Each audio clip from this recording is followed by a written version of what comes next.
जम्मू काश्मीरच्या नौगाम भागात मोठा स्फोट। नौगाम स्फोटात 9 जणांचा मृत्यू, 28 जण जखमी। मृतांचा आकडा वाढण्याची भीती। जम्मू काश्मीरमध्ये झालेला स्फोट दहशतवादी हल्ला नाही। अमोनियम नायट्रेटचे नमुने घेताना पोलीस स्टेशनमध्ये स्फोट। जम्मू काश्मीर पोलिसांची माहिती।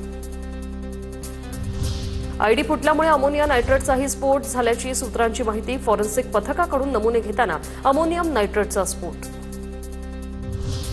जम्मू काश्मीरच्या भीषण स्फोटाचं सीसीटीव्ही फुटेज समोर। नौगाम परिसरातील घरांना मोठा हादरा।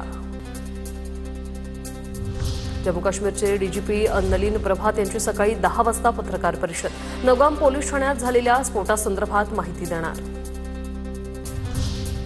दिल्लीतील लाल किल्ल्याच्या परिसरात झालेल्या स्फोटानंतर 5 दिवसांनी गाड्या हटवल्या। स्फोटानंतर जळालेल्या गाड्या क्रेनच्या सहाय्याने हटवल्या।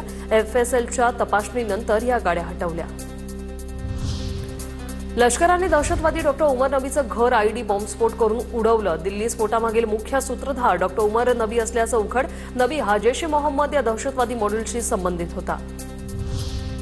संशयित दहशतवादी जुबैरच्या लॅपटॉपमध्ये 1 टीबीपेक्षा अधिक डेटा आढळला। मोबाईल आणि लॅपटॉपमधील आक्षेपार्ह फाईल्सची तपासणी सुरू। अल-कायदा या जागतिक दहशतवादी संघटनेसाठी काम करत असलेल्या जुबैरची न्यायालयीन कोठडीत रवानगी।